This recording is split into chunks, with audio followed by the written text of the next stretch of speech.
श्री परमात्मने नमः। अथ चतुर्थो अध्यायः। श्री भगवान बोले, मैंने इस अविनाशी योग को सूर्य से कहा था। सूर्य ने अपने पुत्र वैवस्वत मनु से कहा और मनु ने अपने पुत्र राजा इक्ष्वाकु से कहा। हे परंतप अर्जुन, इस प्रकार परंपरा से प्राप्त इस योग को राजर्षियों ने जाना, किंतु उसके बाद वह योग बहुत काल से इस पृथ्वी लोक में लुप्त प्राय हो गया। तू मेरा भक्त और प्रिय सखा है, इसीलिए वही यह पुरातन योग आज मैंने तुझको कहा है, क्योंकि यह बड़ा ही उत्तम रहस्य है, अर्थात गुप्त रखने योग्य विषय है। अर्जुन बोले, आपका जन्म तो अवाचीन अभी हाल का है और सूर्य का जन्म बहुत पुराना है, अर्थात कल्प के आदि में हो चुका था। तब मैं इस बात को कैसे समझूं कि आप ही ने कल्प के आदि में सूर्य से यह योग कहा था। श्री भगवान बोले, हे परंतप अर्जुन, मेरे और तेरे बहुत से जन्म हो चुके हैं, उन सब को तू नहीं जानता, किंतु मैं जानता हूँ। मैं अजन्मा और अविनाशी स्वरूप होते हुए भी तथा समस्त प्राणियों का ईश्वर होते हुए भी अपनी प्रकृति को अधीन करके अपनी योग माया से प्रकट होता हूँ। हे भारत, जब जब धर्म की हानि और अधर्म की वृद्धि होती है, तब तब ही मैं अपने रूप को रचता हूँ, अर्थात साकार रूप से लोगों के सम्मुख प्रकट होता हूँ। साधु पुरुषों का उद्धार करने के लिए, पाप कर्म करने वालों का विनाश करने के लिए और धर्म की अच्छी तरह से स्थापना करने के लिए मैं युग युग में प्रकट हुआ करता हूँ। हे अर्जुन, मेरे जन्म और कर्म दिव्य अर्थात निर्मल और अलौकिक हैं। इस प्रकार जो मनुष्य तत्व से जान लेता है, वह शरीर को त्याग कर फिर जन्म को प्राप्त नहीं होता, किंतु मुझे ही प्राप्त होता है।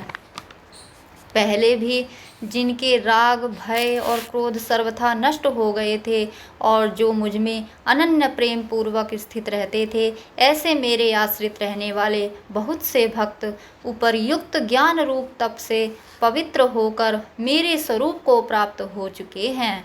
हे अर्जुन, जो भक्त मुझे जिस प्रकार भजते हैं, मैं भी उनको उसी प्रकार भजता हूँ, क्योंकि सभी मनुष्य सब प्रकार से मेरे ही मार्ग का अनुसरण करते हैं। इस मनुष्य लोक में कर्मों के फल को चाहने वाले लोग देवताओं का पूजन किया करते हैं, क्योंकि उनको कर्मों से उत्पन्न होने वाली सिद्धि शीघ्र मिल जाती है। ब्राह्मण, क्षत्रिय, वैश्य और शूद्र, इन चार वर्णों का समूह गुण और कर्मों के विभाग पूर्वक मेरे द्वारा रचा गया है। इस प्रकार उस सृष्टि रचना आदि कर्म का कर्ता होने पर भी मुझ अविनाशी परमेश्वर को तू वास्तव में या करता ही जान। कर्मों के फल में मेरी स्पृहा नहीं है, इसीलिए मुझे कर्म लिप्त नहीं रहते। इस प्रकार जो मुझे तत्व से जान लेता है, वह भी कर्मों से नहीं बंधता।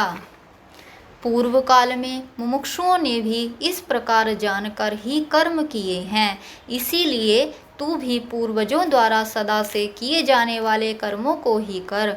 कर्म क्या है और अकर्म क्या है, इस प्रकार इसका निर्णय करने में बुद्धिमान पुरुष भी मोहित हो जाते हैं। इसीलिए वह कर्म तत्व मैं तुझे भली भांति समझा कर कहूँगा, जिसे जानकर तू अशुभ से अर्थात कर्म बंधन से मुक्त हो जाएगा। कर्म का स्वरूप भी जानना चाहिए और अकर्म का स्वरूप भी जानना चाहिए तथा विकर्म का स्वरूप भी जानना चाहिए, क्योंकि कर्म की गति गहन है। जो मनुष्य कर्म में अकर्म देखता है और जो अकर्म में कर्म देखता है, वह मनुष्यों में बुद्धिमान है और वह योगी समस्त कर्मों को करने वाला है। जिसके संपूर्ण शास्त्र सम्मत कर्म बिना कामना और संकल्प के होते हैं तथा जिसके समस्त कर्म ज्ञान रूप अग्नि के द्वारा भस्म हो गए हैं, उस महापुरुष को ज्ञानी जन भी पंडित कहते हैं। जो पुरुष समस्त कर्मों में और उनके फल में आसक्ति का सर्वथा त्याग करके संसार के आश्रय से रहित हो गया है और परमात्मा में नित्य तृप्त है, वह कर्मों में भली भांति बरतता हुआ भी वास्तव में कुछ भी नहीं करता। जिसका अंतःकरण और इंद्रियों के सहित शरीर जीता हुआ है और जिसने समस्त भोगों की सामग्री का परित्याग कर दिया है, ऐसा आशा रहित पुरुष केवल शरीर संबंधी कर्म करता हुआ भी पापों को नहीं प्राप्त होता। जो बिना इच्छा के अपने आप प्राप्त हुए पदार्थों में सदा संतुष्ट रहता है, जिसमें ईर्ष्या का सर्वथा अभाव हो गया है, जो हर्ष शोक आदि द्वंद्वों से सर्वथा अतीत हो गया है, ऐसा सिद्धि और असिद्धि में सम रहने वाला कर्म योगी कर्म करता हुआ भी उनसे नहीं बंधता। जिसकी आसक्ति सर्वथा नष्ट हो गई है, जो देहाभिमान और ममता से रहित हो गया है, जिसका चित्त निरंतर परमात्मा के ज्ञान में स्थित रहता है, ऐसा केवल यज्ञ संपादन के लिए कर्म करने वाले मनुष्य के संपूर्ण कर्म भली भांति विलीन हो जाते हैं। जिस यज्ञ में अर्पण अर्थात श्रुवा आदि भी ब्रह्म हैं और हवन किए जाने योग्य द्रव्य भी ब्रह्म हैं तथा ब्रह्म रूप कर्ता के द्वारा ब्रह्म रूप अग्नि में आहुति देना रूप क्रिया भी ब्रह्म है, उस ब्रह्म कर्म में स्थित रहने वाले योगी द्वारा प्राप्त किए जाने योग्य फल भी ब्रह्म ही हैं। दूसरे योगी जन देवताओं के पूजन रूप यज्ञ का ही भली भांति अनुष्ठान किया करते हैं और अन्य योगी जन पर ब्रह्म परमात्मा रूप अग्नि में अभेद दर्शन रूप यज्ञ के द्वारा ही आत्म रूप यज्ञ का हवन किया करते हैं। अन्य योगी जन श्रोत्र आदि समस्त इंद्रियों को संयम रूप अग्नियों में हवन किया करते हैं और दूसरे योगी लोग शब्द आदि समस्त विषयों को इंद्रिय रूप अग्नियों में हवन किया करते हैं। दूसरे योगी जन इंद्रियों की संपूर्ण क्रियाओं को और प्राणों की समस्त क्रियाओं को ज्ञान से प्रकाशित आत्म संयम योग रूप अग्नि में हवन किया करते हैं।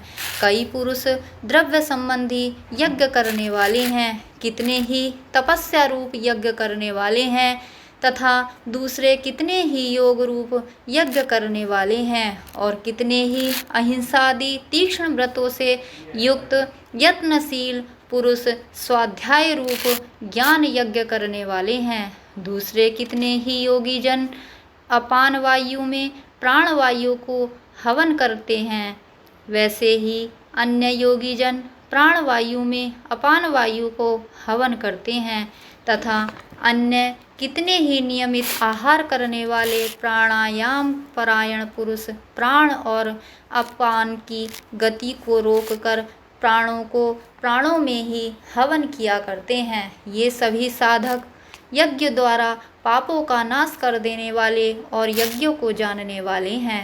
हे कुरुश्रेष्ठ अर्जुन, यज्ञ से बचे हुए अमृत का अनुभव करने वाले योगी जन सनातन पर ब्रह्म परमात्मा को प्राप्त होते हैं और यज्ञ न करने वाले पुरुष के लिए तो यह मनुष्य लोक भी सुखदायक नहीं है, फिर परलोक कैसे सुखदायक हो सकता है। इसी प्रकार और भी बहुत तरह के यज्ञ वेद की वाणी से विस्तार से कहे गए हैं। उन सबको तू मन इंद्रिय और शरीर की क्रिया द्वारा संपन्न होने वाले जान। इस प्रकार तत्व से जानकर उनकी अनुष्ठान द्वारा तू कर्म बंधन से सर्वथा मुक्त हो जाएगा। हे परंतप अर्जुन, द्रव्यमय यज्ञ की अपेक्षा ज्ञान यज्ञ अत्यंत श्रेष्ठ है तथा यावन मात्र संपूर्ण कर्म ज्ञान में समाप्त हो जाते हैं, उस ज्ञान को तू तत्वदर्शी ज्ञानियों के पास जाकर समझ। उनको भली भांति दंडवत प्रणाम करने से, उनकी सेवा करने से और कपट छोड़कर सरलता पूर्वक प्रश्न करने से वे परमात्म तत्व को भली भांति जानने वाले ज्ञानी महात्मा तुझे उस तत्व ज्ञान का उपदेश करेंगे, जिनको जानकर फिर तू इस प्रकार मोह को नहीं प्राप्त होगा। तथा हे अर्जुन, जिस ज्ञान के द्वारा तू संपूर्ण भूतों को निशेष भाव से पहले अपने में और पीछे मुझ सच्चिदानंद घन परमात्मा में देखेगा, यदि तू अन्य सब पापियों से भी अधिक पाप करने वाला है तो भी तू ज्ञान रूप नौका द्वारा निसंदेह संपूर्ण पाप समुद्र से भली भांति तर जाएगा। क्योंकि हे अर्जुन, जिस प्रज्वलित अग्नि ईंधनों को भस्ममय कर देता है, वैसे ही ज्ञान रूप अग्नि संपूर्ण कर्मों को भस्ममय कर देता है। इस संसार में ज्ञान के समान पवित्र करने वाला निःसंदेह कुछ भी नहीं है। उस ज्ञान को कितने ही काल से कर्म योग के द्वारा शुद्धांतकरण हुआ मनुष्य अपने आप ही आत्मा में पा लेता है। जितेंद्रिय, साधन परायण और श्रद्धावान मनुष्य ज्ञान को प्राप्त होता है तथा ज्ञान को प्राप्त होकर वह बिना विलंब के तत्काल ही भगवत प्राप्ति रूप परम शांति को प्राप्त हो जाता है। विवेकहीन और श्रद्धा रहित संशयुक्त मनुष्य परमार्थ से अवश्य भ्रष्ट हो जाता है। ऐसे संशयुक्त मनुष्य के लिए न यह लोक है और न परलोक है और न सुखी है। हे धनंजय, जिसने कर्म योग की विधि से समस्त कर्मों का परमात्मा में अर्पण कर दिया है और जिसने विवेक द्वारा समस्त संशयों का नाश कर दिया है, ऐसे वश में किए हुए अंतःकरण वाले पुरुष को कर्म नहीं बांधते। इसीलिए हे भरतवंशी अर्जुन, तू हृदय में स्थित इस अज्ञान जनित अपने संशय का विवेक ज्ञान रूप तलवार द्वारा छेदन करके समत्व रूप कर्म योग में स्थित हो जा और युद्ध के लिए खड़ा हो जा। ओम तत्सत इति श्रीमद्भगवद्गीतासु उपनिषत्सु ब्रह्म विद्यायां योगशास्त्रे श्रीकृष्ण अर्जुन संवादे ज्ञान कर्म संन्यास योगो नाम चतुर्थो अध्यायः।